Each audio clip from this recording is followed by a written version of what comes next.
Okay, okay. Now you can hear me? Yes, sir. Excellent. Thank you very much. Okay, we are here. Are you seeing the screen, right? Yeah, we see.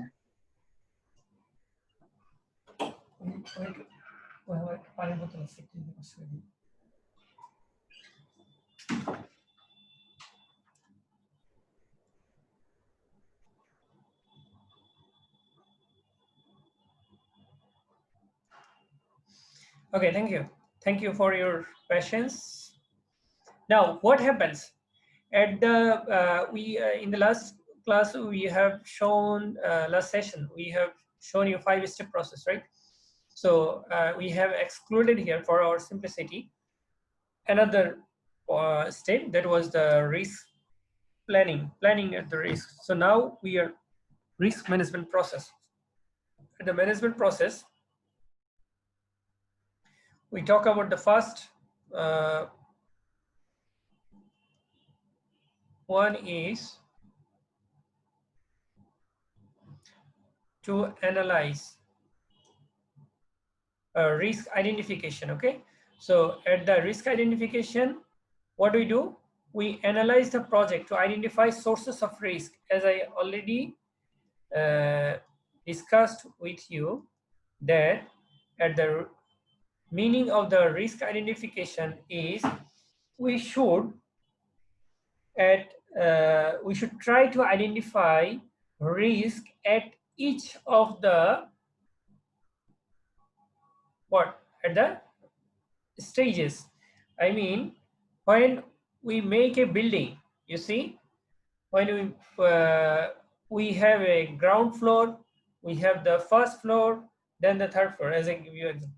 So once if you can identify the risk at the ground, you can minimize the risk at the second floor, right, or the first floor, and then after that.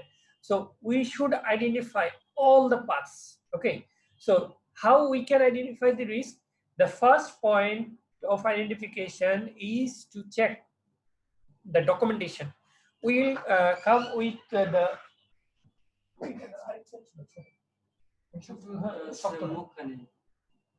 না না এখন না এই আমি যেখানে বসেছি আপনার computer laptop size এখানে তো হ্যাঁ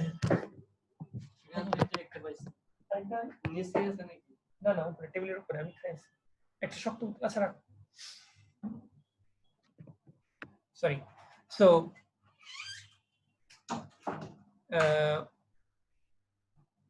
is talking about the identification, and so if we could identify all the sources, okay, so then we can analyze it. So the first documents, that is the as we if we make a company, we know that the company usually have their own memorandum, like, so each of the project we have a project charter.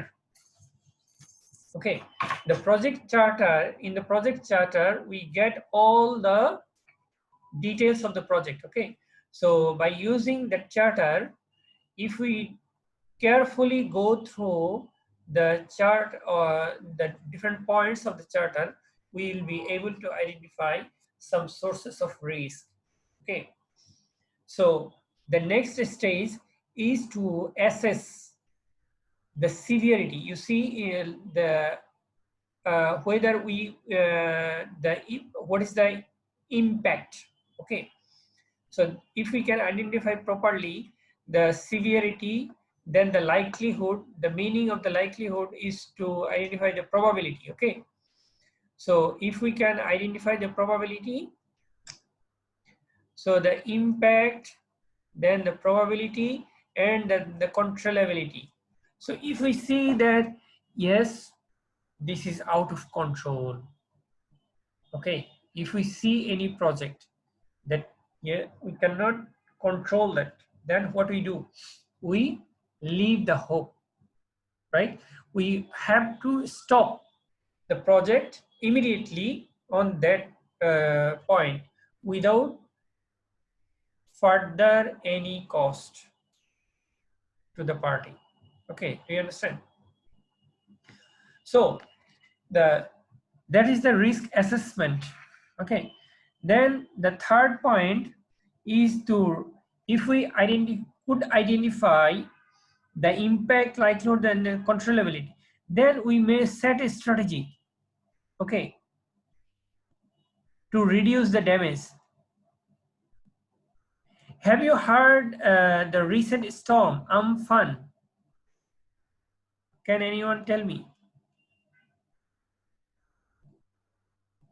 Amphan. Have you heard the name of the Amphan? Recently, in the Ramadan, it hit in the coastal area of Bangladesh and in Kolkata as well. So what happens actually, the weather of Bangladesh was very bad before 5 days, right?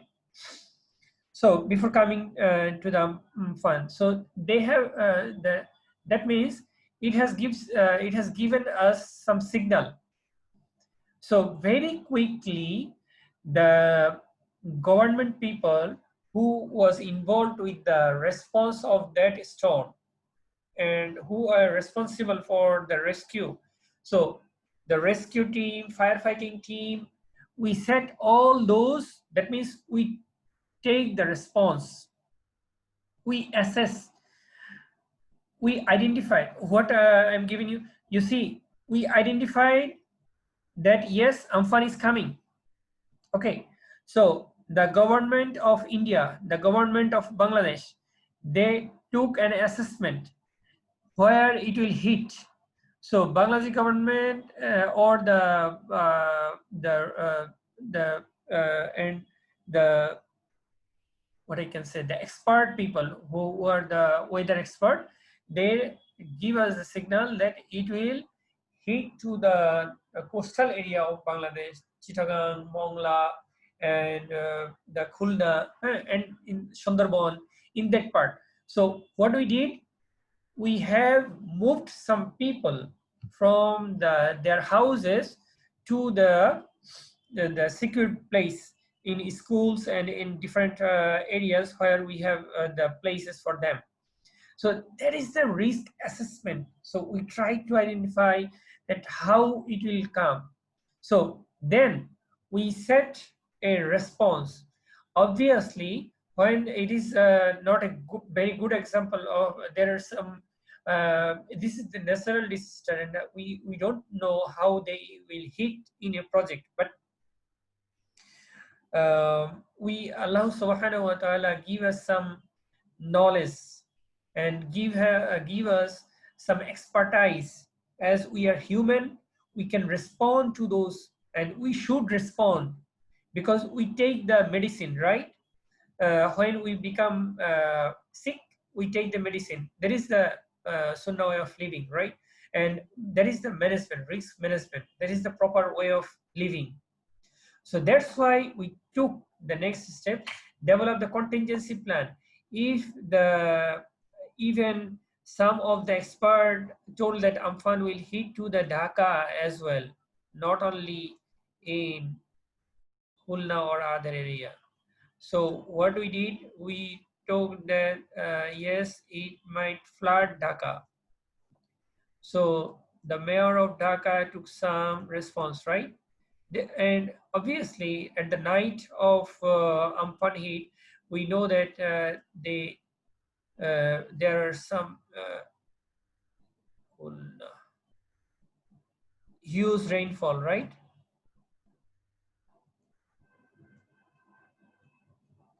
So that was the contingency plan. So if it comes to Dhaka, what will you do? Okay, then risk response control, implement risk strategy. That means I took some strategy and we have the contingency plan. So now come with the plan. So we moved the people and we found that yes, they did not hit to the Cox's Bazar, they did not hit, the Amphan did not hit to Chittagong. So it goes to the Sundarban, alhamdulillah, and we we did not take any further measures in Chittagong or Cox's Bazar. Rather, when we see that it moves to other way, we take the control to other part as well, right? So this is what we have the risk management process. So if you have any question, please ask me. I have already explained all these points, so I will just very briefly go through the points. So in the risk identification process, what we do? Hmm? uh, the project manager. So that means you are a project manager. You pulls all during the planning phase a risk management team. So like the government of Bangladesh and they have a rescue team. Okay, 4 team members and the other relevant stakeholders. So that is we should remember we made a mistake, that is at the early risk identification process to focus on objectives and not to the events. So we should focus on the events as well, so which could produce the consequences. And organization use the risk breakdown structure in conjunction with the work breakdown structure to help management teams to identify and eventually analyze risk. So that means, as I told you in the last yesterday session, we identify work breakdown structure. So it is like uh, uh, think simply. I have a we have the workshop 3, right? So in workshop 3 we have 3 chapters. So what I did, I made the breakdown session 1 or chapter 1, chapter 2 and chapter 3. So this is how we made. In the last yesterday I shown you that we may identify some financial risk. So financial risk has different part as well. So currency risk is there, interest rate risk is there, country risk is there. So every point we need to identify, right? So that means that we should divide each of the risk in more pieces. Okay, this is what I talk about. So we have the technical risk. If we, what is the technical requirement, technology. So if we have the external organization, every part. So if in the estimation part, this is not the limited, you see. I'm just showing you. So there might be other risk part breakdown as well. So this, it depends on the project, and it depends on the size of the project, how we do. And it could be person wise, it could be assignment wise. Okay, so this is all about the risk breakdown structure. So at the identification part, as I already told you, that we should go for the records, historical records, to check the formal risk profile. Okay, project team can investigate what happens similar project. So if what it, you see, it could be another example. Have you? I hope you heard about the SARS coronavirus. Coronavirus has different different what I can say is gene, or earlier it was a SARS coronavirus. Now we have COVID-19. So that means, so what nowadays doctors are applying, doctors apply trying to apply the same kind of medicine which they did for the SARS coronavirus or some other viruses as well. So this is what we do in the past, and we try to minimize our future risk. And this should not be just limited to the core team. Okay, and we should apply the risk identification to input from the customer. We should hear everyone, the sponsor, subcontractor, vendors, and all the stakeholders. Okay, and then assessment. What about the assessment? The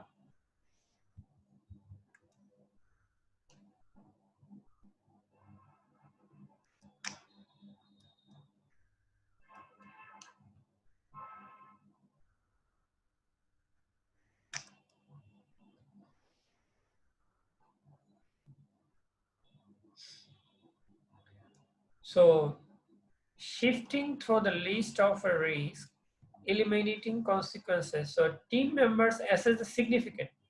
It is most important. We have to assess the significance of each risk event in terms of, I have already calculated. So, I apologize that I have shifted my roam so that I get the better internet. But if you kindly remember, in the last class I have shown you in the board that if let me show you in the white screen as well.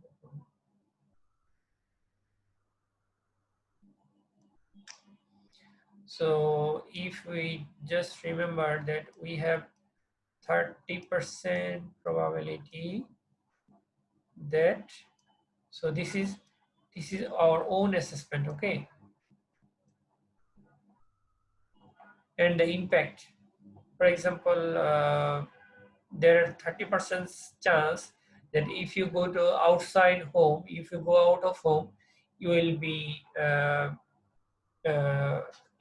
you will be engaged with the coronavirus. May Allah save us.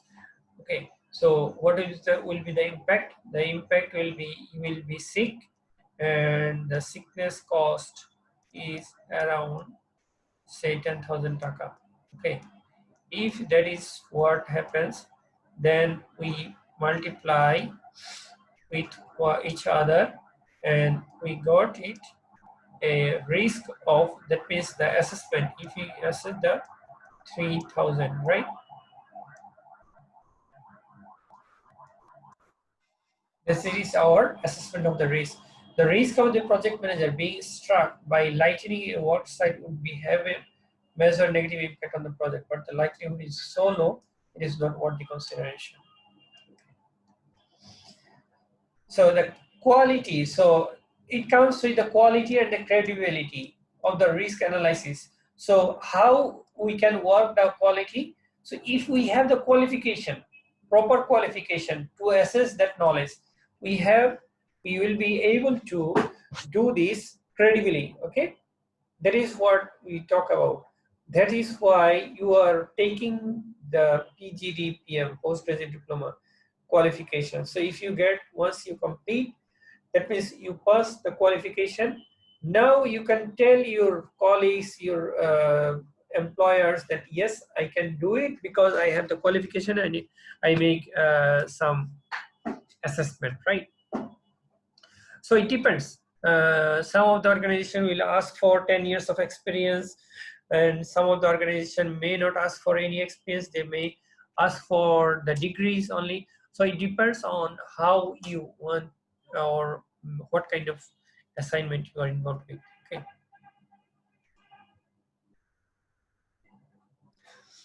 So risk response. There are basically two strategies for mitigating risk.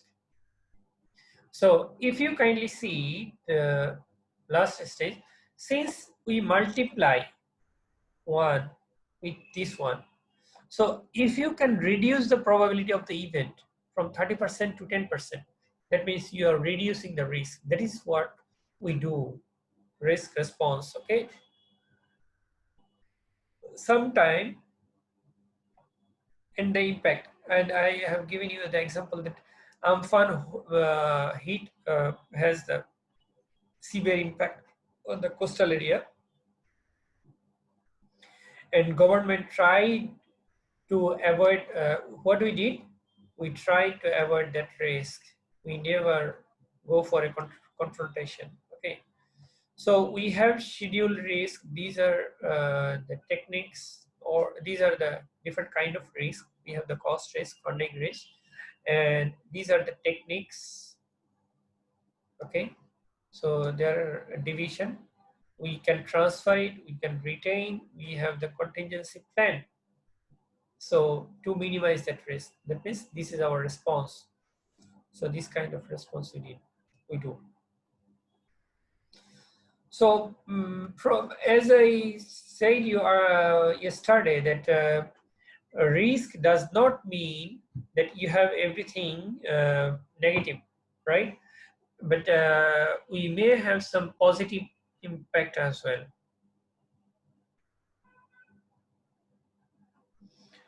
So what is a positive thing? If you, for example,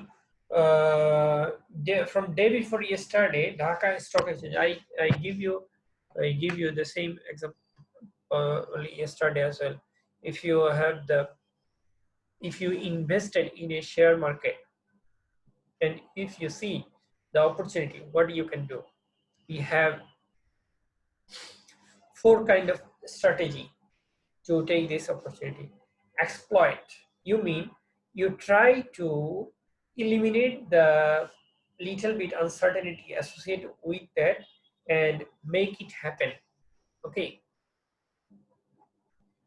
that means you try to expedite the, to take the advantage of the opportunity. Okay, then what is the share? This strategy involves allocating some or all of the ownership with an opportunity. So what do? You take your friend as your partner so that you can minimize. Earlier, if you were alone, you have to bear the 100% risk. Now you took your friend, so you are now taking the share. And the enhance is the opposite of the mitigation. In that actions is taken to increase the probability and or the positive impact of an opportunity. So you are not only exploiting, you are trying to get it as the possibility of the of the probability. You increase the probability of happening so that you can take the benefit of. Another example could be like we have a nowadays uh, for due to the coronavirus impact, what happens? We have most of the businesses have been slowed down, but two kind of businesses. One is the medical services, right? The hospitals, and the medicine which are used for the coronavirus as a medicine of coronavirus. So we, some of the organization are proactively and trying to increase their sales of some specific medicine. That means they are taking, enhancing their opportunity, and they also exploiting the people that yes, if you give, if you take this medicine, you can reduce the chance of the chance of coronavirus, right? So some of the people will see that accepting the opportunity is being willing to take an advantage. So whatever happen, I will go for what.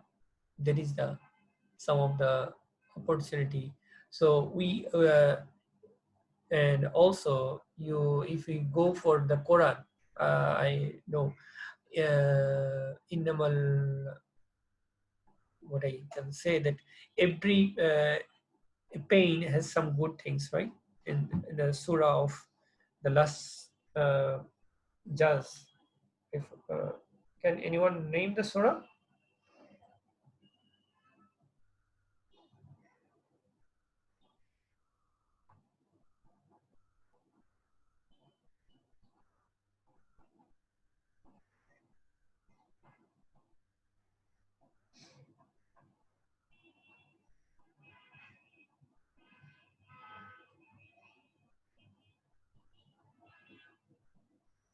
فَإِنَّ مَعَ الْعُسْرِ يُسْرًا. Do you remember? Inna ma'al usri yusra. So whatever the there is some pain, you will have inshallah get some gain. So we should not worry about, as our God, as our creator declared that we have the opportunity, inshallah. Right? So what is the contingency? This is the last opportunity or the last point to consider in an uh, uh, project risk management. So we take as a project manager, we keep some fund as a contingency fund, and we also take the buffer time. The buffer time are the minimum time. Okay, or we take the extra time. That is what we are talking about, the buffer time, right? So because all risks are probabilistic, you see, that means the probability, we don't know if it is certainly happen. For example, tomorrow, inshallah, sun will come again, right? Sun will rise. So this is 100%. This is not the probability. There is no risk. The reserve are not included. So we don't take any measures for sunrise or sun. Mm, uh, Correct.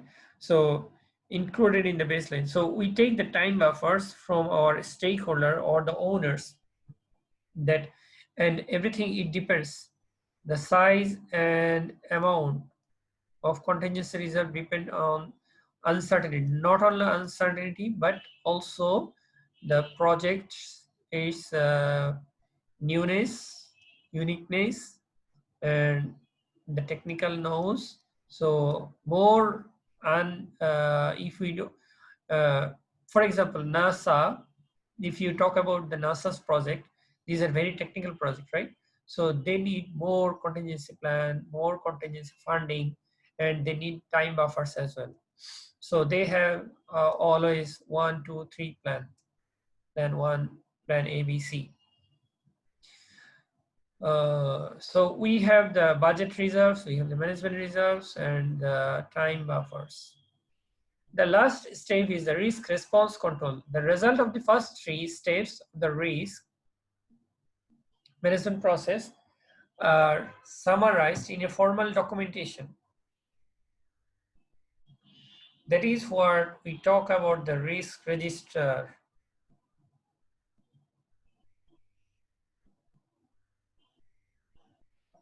Okay. So if you have any point, you may also give in the WhatsApp as well. No problem, inshallah. Okay.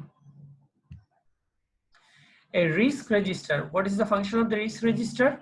We use this as a control mechanism, so that, like I am showing you slide right here. So this is my controlling point. Otherwise, what I do, you are not responding, and only after some time I could hear from you. Otherwise, I have no other control mechanism. So I am showing one by one slide. This is my risk register. So this is the details of identified risk, including the description, category, probability. So I'm showing you a risk register in this example, and I hope you see this is very practical. And project risk register, this is a highway project, and this is the risk ID, and I entry by who has given the entry. This is the sum of the code, and we give the risk description. If you kindly see that we have 1.1, we have 1.2, meaning we have classed, we made the property acquisition. So it depends. So funding related, if you kindly see, that means this is the risk breakdown structure as well, RBS. So we have identified 8 risks, and we try to make the impact, okay, high, probability is high. So the severity, if both are high, then is high. So if you see that this is high, this is low, now you see this is medium, this is not high. So now if both are medium, then we go for medium as well. So it depends. And when we identified that risk, and what is the mitigation measure, and who is the owner, if we have adjusted it, how we can adjust it. Once we took some action, then we can only adjust it. Okay, then the adjustment of the probability is high, so adjusted severity is high because it is ongoing. So last review date is here. So if I just go through,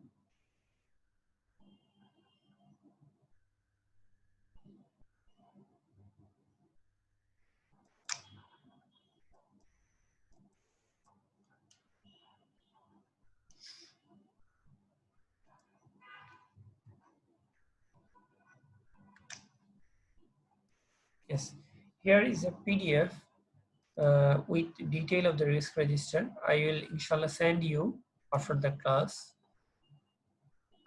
This is the complete risk register of this one, and you will see the cover page. Are you seeing this one? Are you seeing the PDF? No, I guess.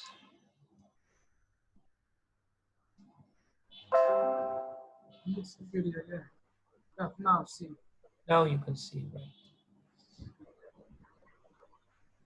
So this is how, this is the detail of the project in a summarized way. And then this portion I have already shown you. This is the details. So you see, this is a 14-page documents with risk category and high-low option. You see the likelihood. So risk evaluation matrix they have shown you, and though there is a cost allowance, there is no allowance, almost all zero. But you see the construction value is 16, the cost risk, so high impact. It is if there is anything, 16 million. Okay, time and cost risk.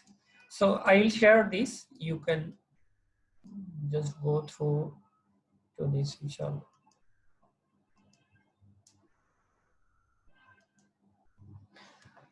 So change control management. Probably I'm at the last points. Yes. So now come in the first class. You one of you have made a very good question to me. The question I just reminded you. The question was, what uh, if there is any circumstances like COVID happens in our project, what we can do? This was a question, right? So that means we have to change the situation. I told you that, and if you remember, I told you that the change is the only constant in a business and in a project.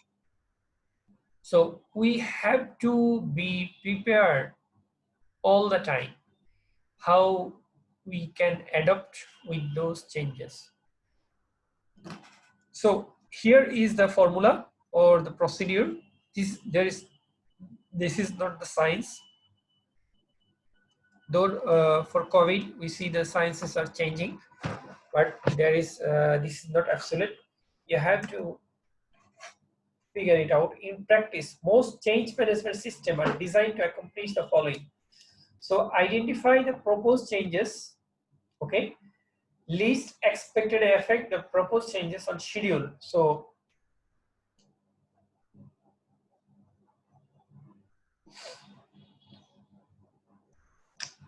that means list down the effects on the schedule and the budget. That means the time and the cost, right? And then review, evaluate, and approve changes formally.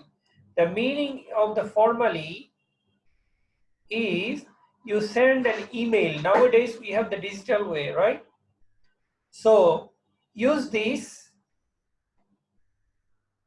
So if you have any kind of for any project, if any stakeholder take the approval from the stakeholders, that's project owners, by sending an email, and you need to clarify them, you have to approve, that means the stockholders or the stakeholders, the owners need to tell them that yes, the project has been approved. So negotiate and resolve conflict changes. If you think that you cannot agree with the change, you have to negotiate. So you have to and resolve. Okay. For example, yesterday I told you that I will conduct your class at 2:30, and today at morning, Abdullah one of your colleague told make an objection, and another brothers. So Abdullah told me that sir, take the class at 3:30. So I just agreed with you. So this is the negotiation and the resolve techniques. You have to come up with the changes. Earlier, yesterday, I was telling you that since there are some prayer, Asr prayer, and though we had a disturbance today, alhamdulillah, we may complete before the Asr prayer, inshallah. Okay, so you have to as well. Next, you have seen that Abdullah has communicated the changes that the classes will be happening at 3:30, and that means Abdullah took the assignment responsibility.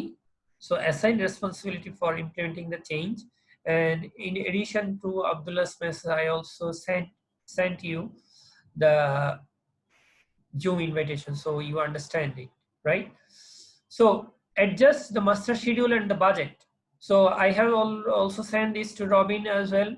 So they have changed their Google form and everything. So track all changes that are to be implemented. We have the recorded sessions as well. So these are going to be recorded for that means that for tracking if we want to track it in future.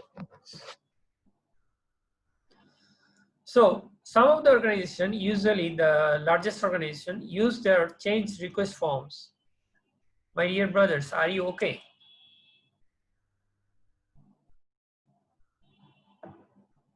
Because probably I'm taking long sessions today. So if you need a break, kindly let me without any hesitation. Inshallah, thank you. I see only 2 or 3 guys reply. So try to be responsive, brothers. Okay, everyone. It will share our views. Thank you. Thank you so much. And no problem. So typically change request forms, we use the form like you already, I have sent you a Google form, right? So that I got your contact point. Like these simple forms, nowadays we use the online forms, right? So we may use the online form as well as the offline forms, okay? So that we may ask you that yes, you have to send the email, otherwise I cannot change. Okay, this kind of forms and logs we need to track the changes. So use the forms, use the logs, logbooks. It could be books, does not necessarily to be hard copy. We can use the soft copy as well. So that we can track it. Okay. So changes may impact. What are the impact? Scope of the project. That means the schedule means time, scope means work scope. So if at the early point of time we said that we will make a 3-story building, nowadays the scope could be changing, that your stakeholder may ask you to make a 5-story building. Okay, then so if you change the 3-story building to 5-story building, it is very natural that the cost will be high, right? And you will need more time. So that's why we use all these things, and we should use the defined signature pass for review as well as tracking the log number. Okay. So if you have change control system, you see why I'm taking this time. That means everything I'm talking about a system. We should have a system. These are the benefits. If we have a change system, formal system, that means inconsequential changes are discouraged by the formal process. Cost can be logged. So these are some implementation of changes monitored. Scope changes will be quickly reflected in baseline and performance measures. Kindly go through 8 points. I am taking some water because I am only talking, you are not talking.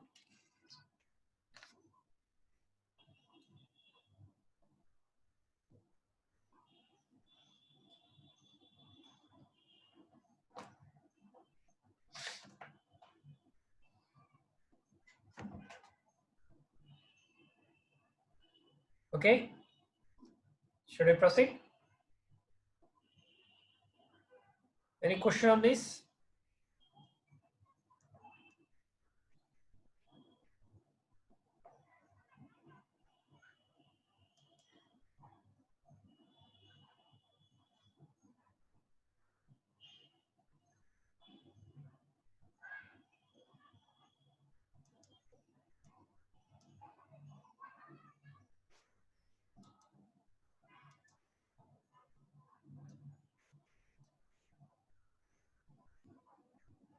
No question?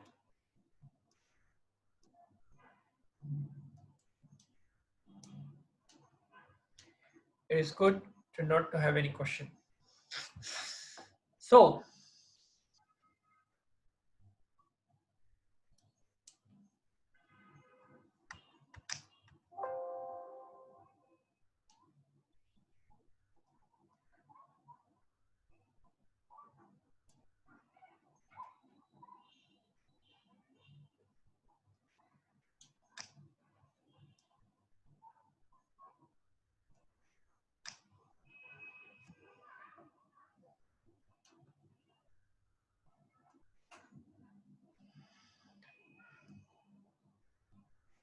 this is a change management process. In graphically, I'm trying to show you. So this is a customer. This is the project team, and you are the project manager. And we have the management team or control board, right? Change control board. It could be, if it's for a small project, it could be only of the project manager. He will qualify.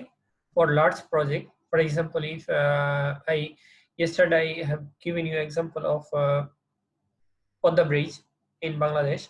So it involves the professor, if it involves the engineers from the BUET, engineers from the Roads and Highway Department, and the Prime Minister's office involvement.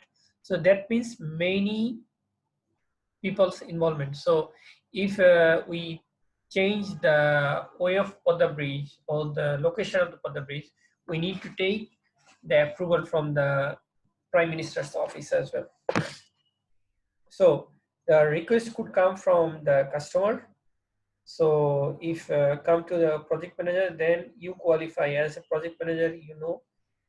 If you agree, then is the change aligned with the objectives? What is the objective? As a charter, in the charter, in the project charter we have the project objectives. Then you prepare. If you say that yes, then you prepare a time, cost, new schedule, impact analysis. Then you ask for the review. Then you go for the control board for approval. If they approve, then you implement the change, you made the delivery. And what if you just rejected it? Then you rejected that you cannot agree with this. And rejection can come from the control board as well. So that means this is what I have shown you in my the in the graph of the cost.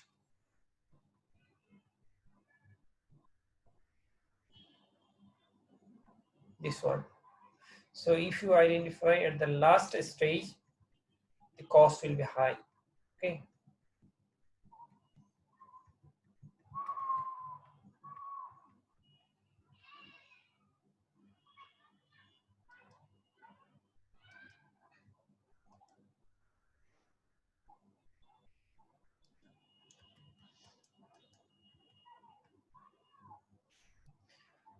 So this session is here completed. We have more points, but if you until this one, if you don't have any question, I'll proceed on for the last topic. So in this part, we have the management techniques. We talk about the tools. We talk about the procedures. Okay, process. Now, what is the techniques you are using? For example, what do we understand about the techniques? So if you follow the newspapers or the news about regarding the coronavirus could be identified using a kit, right? In the market nowadays,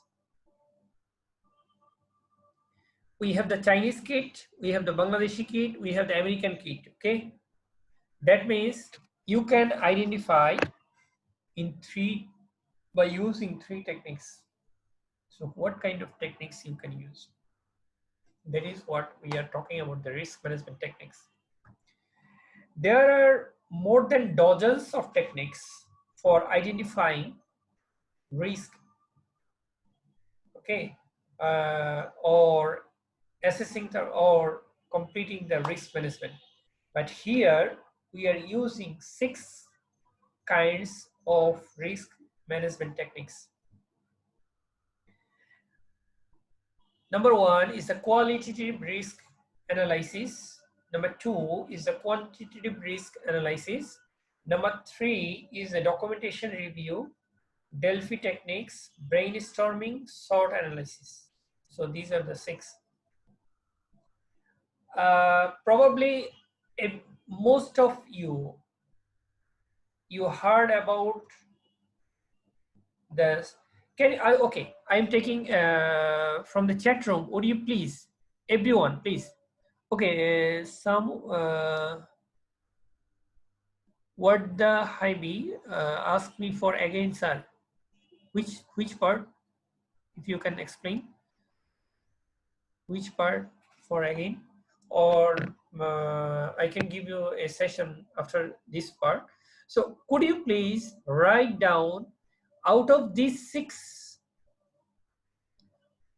which one you have heard before earlier, before this today?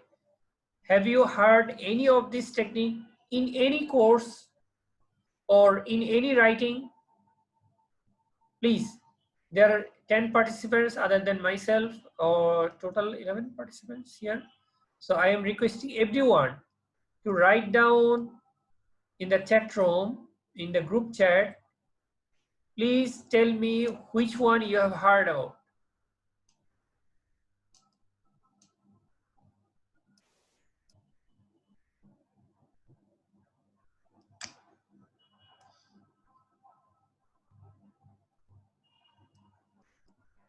Did you get my question?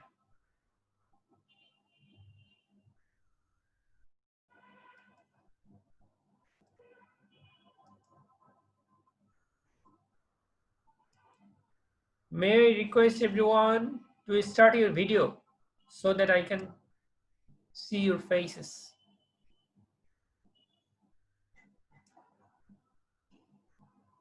No one is here? Yes, we are here, sir. Okay, thank you. Everyone is here or only you are here? They are here, all of them. Oh, excellent. All So, is out. so why you are not writing? Did you got my question? Yes, I got it. I'm writing now. Okay, I am requesting everyone.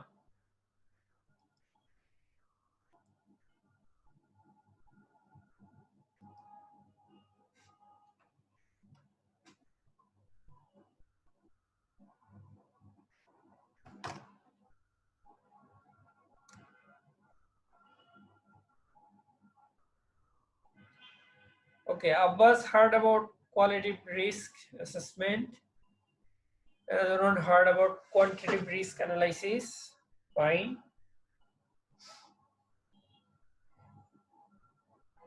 Anyone else? You did not hear the word brainstorming or SWOT? Okay, one guy told the SWOT. Yes.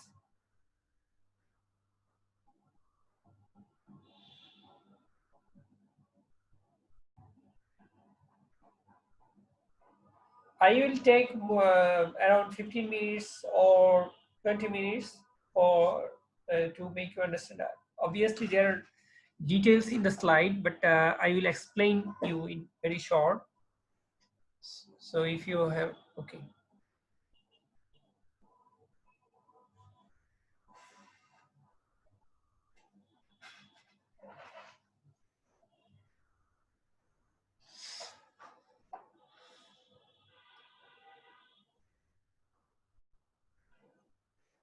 Fine, I got some good response. Alhamdulillah. Thank you very much.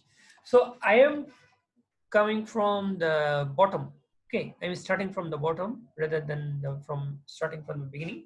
There is no relationship with one another. Okay, mind it. The number one, I'm talking about sort. I have an idea that everyone heard about the sort. Once I explain, you may tell me. In marketing, it is very popularly used, and in not only marketing, in different, in statistics, in different ways. We use the sort analysis. The sort is S for strength, W for weakness, O for opportunities, T for threats. That means even for in our personal life, if you go for an interview, okay, if you go for an interview, your employer may ask you to tell about your sort, meaning what the strength you have for that particular employment. You may tell that, sir, I can use the computer very well. I have the very good writing speed. Or you may tell that, yes, I am very good in Excel. I am very good in communication. So these are the some sort of strength you have. Okay. So if you have any technical knowledge, if you have non-technical knowledge, you can tell them that, yes, these are my strengths. What are the weaknesses? As the word says, that means you don't know. That means you don't have that knowledge. Okay, that is the weaknesses. So some of as in our last class, some of you guys are telling me that you are not accustomed with using Excel or the spreadsheet. So you may tell that, yes, I have to improve that. Okay, so that is the weakness, your weak point. Okay, sometimes we say that we have hit the weak point. Okay, in our friendship or so what is the opportunity? So if the opportunity is, if you have the degree, postgraduate, PGD, PM, so that is the it could be an advantageous position for you to get the job. So you have the you have seen, if you've seen a job advertisement which tell that if you have any degree on project management, that means your opportunity is increasing. Okay, so what is the threats? For if you apply for a job where you see that there are multiple people, there are thousands of people already applying, so that means that means you are in threat, because you are not less you are not much experienced for that job. If then it could be threat. So it depends. So SWOT analysis is the analysis of a particular person or for particular project or a particular business or a particular situation. So depending on the situation, SWOT could be different. Okay, so you may analyze this your own SWOT now, and the SWOT after 1 year could be changing. So each of the project, before starting a project, we should identify the SWOT analysis. We should make the SWOT analysis so that we can properly identify the project risk. Okay, then brainstorming. If you understand well about the SWOT, brainstorming is like the you make some group call. Nowadays we are in distancing, we are maintaining the distance. So brainstorming is not actually in a distant place, rather you make a group discussion. This is sort of group discussion. So what do we do in if you see that here we have a group of 11 person, right? Now we have 10 participants. So are you enjoying the class? Number of participants are decreasing. I'm not sure why. So kindly let me know your feedback using the feedback form so that we can identify properly. So this is one kind of SWOT analysis. We are analyzing our strength and weaknesses from your feedback. By getting your feedback, we can understand our weaknesses. So brainstorming is a discussion point where everyone is present, not in distant place, rather than thank you. You are enjoying the class. So brainstorming is a discussion like you guys. Some of you have the qualification on what, social science. Some of you are from pure science. Some of you are from MBA, meaning the business management degree. So you see, we are from different uh, section or different with a different kind of qualification. So you don't have the experience. I have the experience. So we, if we, but I don't have any experience of Somalia. Though Alhamdulillah, I personally, I visited some other countries, but I could not get the opportunity to visit Somalia till now. Inshallah, I hope, inshallah, I'll visit, inshallah. So, you know, uh, the culture of Somalia, but I know about the culture of UK. I know about the culture of Thailand. I know about the culture of Singapore, Malaysia, Bangladesh. So, if we, for example, if we want to launch some product globally, so we may sit in a table where we give our own point of discussion. Okay, so we make a question. Obviously, one of the moderator, like me, I am just sitting here to take the class as well as taking some question from you. So a moderator will execute the discussion and make the discussion and come to a final conclusion.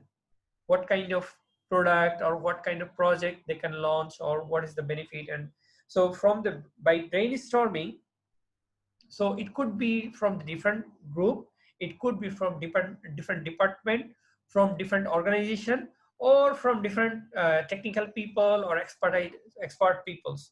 So these are the brainstorming. Okay, so in some of the situation, brainstorming cannot apply, like nowadays, for due to the COVID situation, we cannot come together, we cannot come in a single table. So what happens, we make remote discussion, right, nowadays. So some of you are participating from Somalia, you are from participating from the Gulshan, from Dhanmondi, from different location. So this is called the Delphi techniques, where the discussion comes obviously with the leadership of of a commanding person, or who will be a coordinator, like you can tell me as a coordinator, obviously training coordinator. So we can have a discussion. So that is the Delphi techniques. Obviously we need to have the document, like I can give you a questionnaire first, then you will return this questionnaire, then I will review after getting all those feedback from all the parties, then I will resend it. Then by this way, in different phases, we'll complete and come to a final discussion, final conclusion about product or any project. Okay, that is the Delphi technique. Documentation reviews, as you probably understand from the, by using the word, number one is document, number two is review, meaning go for like we have the document, right? So I told you about the project charter. So every project we have the charter. So like we have also not only charter, we have the memorandum, we have the HR files. So different kind of policies. Every document could indicate that there could have some legal documents as well. So by analyzing all, or by analyzing and reviewing all these documentation, we can come up for a risk management techniques, okay, for identifying different kind of risk. Now I come to the qualitative risk analysis. The qualitative risk analysis is, I already probably I explained yesterday as well. That means some like a discussion. This is a qualitative. Every expert opinion is given based on the words, not any numbers. So if we can make the number, so by using the qualitative risk analysis, we make a baseline like risk rating. Okay. Here are some of the analogies and the quality we are using. So this is all about the data quality. Okay, so you see here are some of the techniques. I will obviously uh, share these documents with you. What we do, we make a model, we make the assumptions. Yes, what if it happens?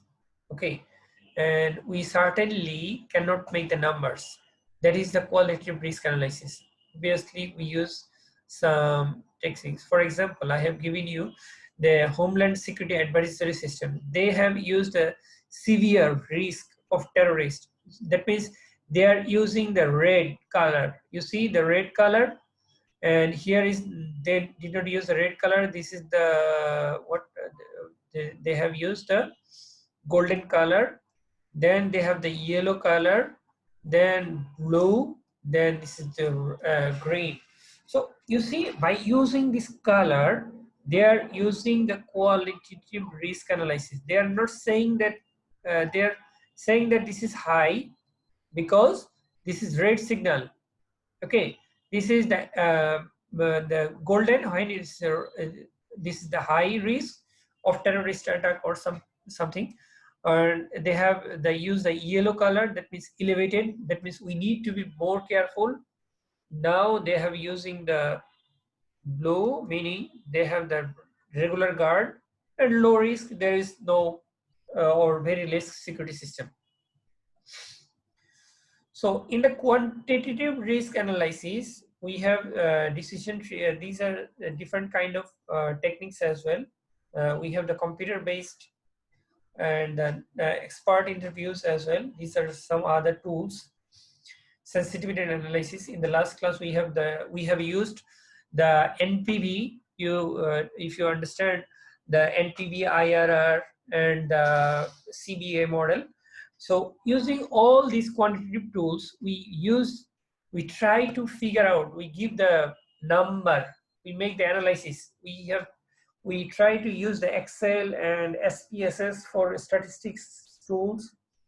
We try to make the relationship between variables, and then we use this quantitative risk analysis to see the sensitivity. Okay, you see the difference between these two. So this is all about, as I said, I will take around 15 minutes to discuss, and obviously I will here you will, if you go through the slides, you will see when we can apply, what are the inputs requirement for each of these kind of things. And obviously you should keep in mind that these are not only the 6 this is not the binding that you will only use the 6 techniques. Rather, to identify depending on the project or depending on the project size and the cost, time, schedule, etc., we may use all these techniques, we may use more techniques, we may use only one techniques. Okay, so we have all this is what we have, the SWOT analysis. So I think so. Weakness in short, if we see some weaknesses, we should make the weakness to a strength. Okay, we should reduce the threats so that we can bring these two as opportunity. Okay, you see, these are the external factors, these are the internal factors, these are the negatives, these are negatives. Okay, so these are the positive for us. So if we go in this way horizontally, these are external and these are internal. Okay, so we should keep it right. So that was all from the workshop 3 part. Okay, my dear brothers, if you do not have any question, if you may ask me if you have any question, or if you have any comment, you may write it, or you can unmute yourself and tell me how did you find all these things. Okay, and for you guys, I already discussed with Abdullah and Robin. You may register for the next workshops as well, and after that we can, so that we can complete all these workshops in this month of June, and we may take the exam next month in coming July. And obviously we'll take the online exams due to the situation. I'm trying my best to use my, okay, the last point I just I'm showing you a video. I'll keep it for you.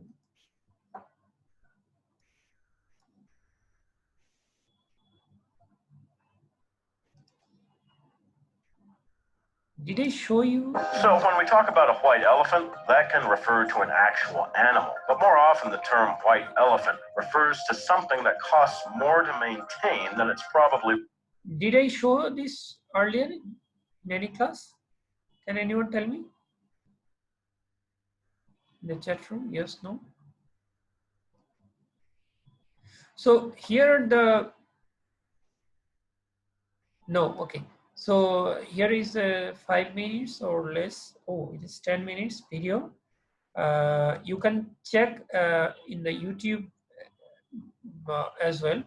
The big construction project failure. That means they wasted time and money. So much of the money in the world. amounts of time and money. 13, a bridge to nowhere. Now that term, bridge to nowhere, is usually applied to bridges that are incomplete, broken, or generally just don't lead anywhere. The term also has political connotations where a proposed bridge is... You can even search it individually by using the bridge to nowhere. If you search Google, you will find all the details and earmarked to service low populations at a high cost, which is often construed as pork barrel spending. Now, that was much the case in 2005 when Alaska received some $223 million to build the Gravina Island Bridge, projected to be longer than the Golden Gate Bridge, which itself goes almost 9,000 feet, and higher than the Brooklyn Bridge. Now, this structure would have connected 50 people and an airport on the island to a nearby mainland town of some 80,000 residents. Due to the relatively small amount of people the project would have serviced, critics quickly dubbed it the Bridge to Nowhere. While campaigning for governor, Sarah Palin apparently supported the bridge by wearing a t-shirt that read "Nowhere Alaska," and by 2015, the project was officially scrapped. 12. Detroit People Mover. At one point, Detroit, Michigan was the 4th largest city in the U.S., with a population closing in on 2 million people. But a system of freeways that provided easy routes to the suburbs helped to drain off some of the city's population. Now, that trend was noticed in the 1980s, and a plan was proposed to construct a massive downtown transit system that would link major businesses and protect patrons from Detroit's often nasty weather. The Detroit People Mover was the result, an elevated tram that ran one way for nearly 3 miles around the downtown area. big problem arose with regard to logistics. Without a metro rail system, commuters could not transport into Detroit and then board the people mover to their specific destination. Bus riders, for example, could not simply transfer over, but would have to buy a separate ticket for the people mover, all of which has led to some critics' relief. A new airport in Berlin was scheduled to have opened in 2012, but 5 years later, it's been rescheduled to open by 2019, and its cost has ballooned from around $2 billion to nearly $6 billion. So what caused the problems? Well, many issues arose with the quality of design and construction. The fire alarm, for example, was found to be substandard. That prompted a suggestion that 800 workers be hired to stand about the airport and send texts via their mobile phones in the event they detected smoke or fire. Well, in all, some 150,000 defects were found, with the majority of them deemed, quote, serious. The German government actually spends more than $20 million each month to maintain the airport just as it currently stands. 10. Pearl River Bridge, China. 3 major cities are located on China's Pearl River Delta: Hong Kong, Macau, and Zhuhai. A bridge is spanning the delta and linking the cities would result in the largest extended urban area in the world. Now, that idea has been around for quite a while, but construction did not get started until 2009, with an expected completion date of 2016. Well, that deadline, of course, has come and gone. For now, the bridge can only receive vehicular traffic starting in 2018, consisting of 3 cable-stayed bridges and 1 undersea tunnel. The price tag for the project is nearly $16 billion.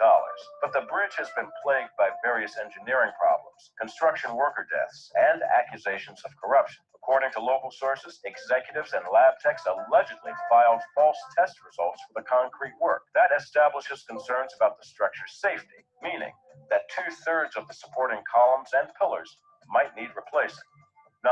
Ciudad Real Central Airport in Spain. Located in Castilla-La Mancha, this facility was nicknamed the Don Quixote Airport after the fictional character. Now, to an extent, this failed project was a victim of bad timing. It was conceived in the 1990s when Spain's economy was more robust. Money for the first private international airport in the country was easier to come by. But by the time the airport opened in 2008, the Spanish economy had essentially halted. By the time it was shut down in 2012, the airport did not have 1 single flight. After the $1.2 billion airport was put up for auction, it received a bid of less than $12,000 from a Chinese investment firm. Now, that offer was rejected as too low. But in 2016, a local consortium paid out $62 million for Don Quixote Airport. Hopefully, that includes some windmills to tilt at. 8. Russky Bridge in Russia. Did you know the world's longest cable-stayed bridge is located in Vladivostok, Russia? Now, that's as defined by the length of its main span, extending some 3,622 feet between suspension towers. The bridge was originally constructed for the 2012 Asia-Pacific Economic Conference. Then President of Russia, Vladimir Putin, approved the project at a cost exceeding $1 billion. It was seen as a way to connect Vladivostok with Russky Island, where the conference was being held. The problem was that after the conference was over, so was a lot of the bridge's relevance. It was designed to handle 50,000 vehicles each day, but Russky Island only has 5,000 residents, which has led to a severe underusage. 7. Sochi, Russia.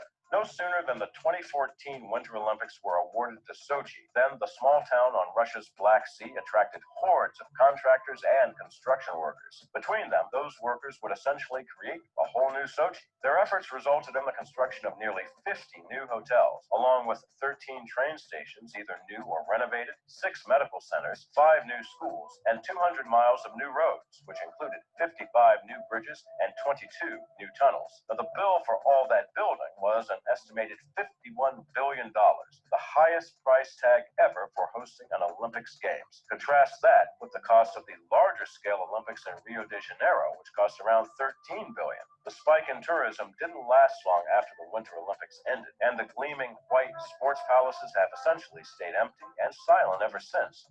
6. In-Tempo Apartments. Now, here's another financial fiasco from Spain. Now, this one was intended to be the tallest residential building in Europe. Located in Benidorm, Spain, the Twin Towers rise some 650 feet high and contain 269 flats, only 80 of which have been sold. Back in 2005, a Spanish bank funded what became one of the biggest white elephants on the continent, the M-shaped towers overlooking the Mediterranean cost more than $124 million, and problems arose almost immediately with construction and design flaws. While the construction is mostly complete, the building is still unoccupied and was actually due to open by 2009.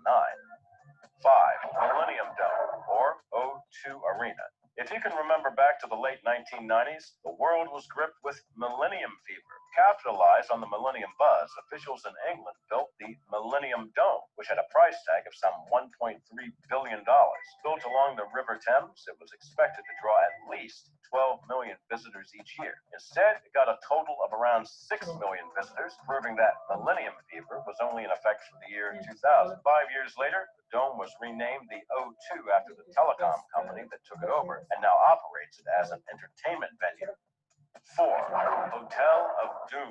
The Ryugyong Hotel is an impressive pyramid-shaped skyscraper found in North Korea. It stands around 105 stories tall, or about 1,100 feet. It was intended to be the tallest hotel in the world, complete with nightclubs and casinos. Construction began in 1987, but to date shows no signs of ever being completed. The most elaborate project of the totalitarian regime was undermined by the fall of the Soviet Union, and the withdrawal of that financial support resulted in the endless construction delays. Costs for the big building range from $600 to $750 million, which is actually upwards of 2% of North Korea's entire GDP, or gross domestic product.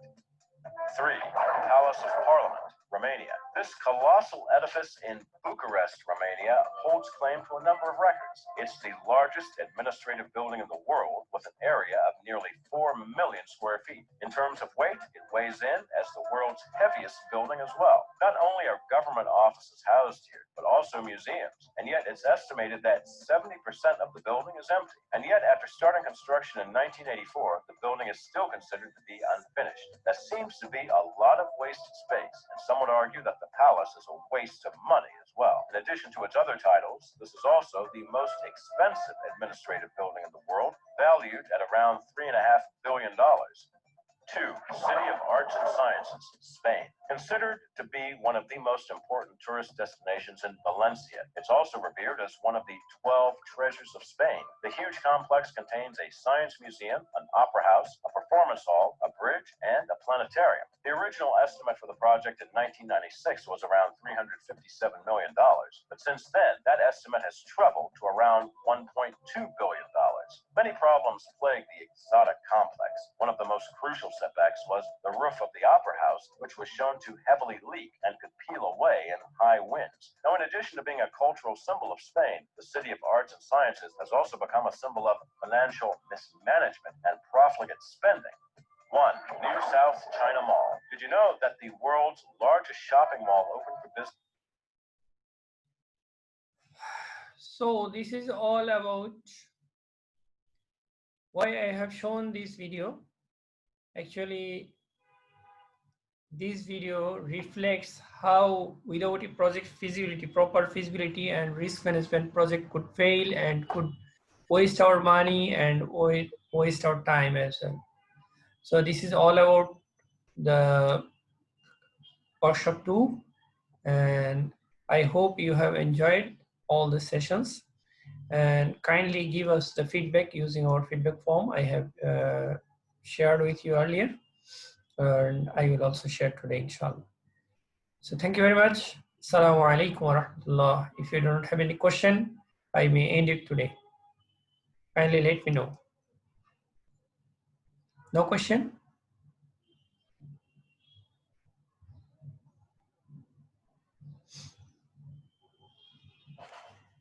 Thank you so much. I got one response that there is no question. So, Assalamu alaikum wa rahmatullah.